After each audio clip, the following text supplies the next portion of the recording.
Pemimpin Hizbullah Hasan Nasrallah bertemu dengan delegasi Hamas pada Jumat 5 Juli 2024. Delegasi Hamas dipimpin oleh anggota Biro Politik yang bernama Khalil Al-Hayya.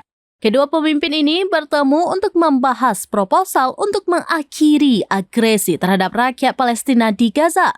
Dalam pertemuan ini, keduanya menekankan perlunya koordinasi berkelanjutan antara Hizbullah dan Hamas. Sebelumnya, negosiasi gencatan di Gaza telah terhenti lama. Baik Israel maupun Hamas berada di bawah tekanan internasional yang meningkat untuk mencapai gencatan senjata. Namun baru-baru ini perundingan gencatan senjata antara Israel dan Hamas dimulai kembali.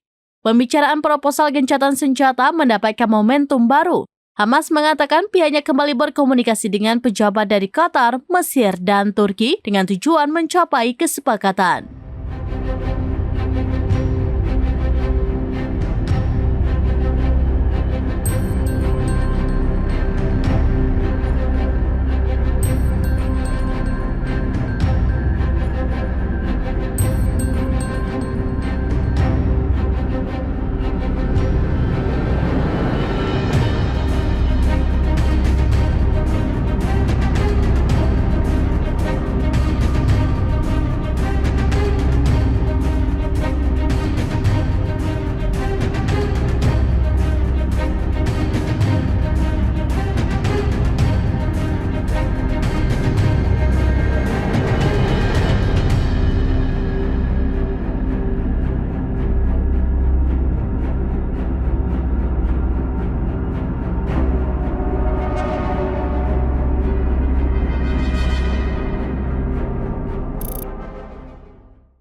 Download Tribun X sekarang, menghadirkan lokal menjadi Indonesia.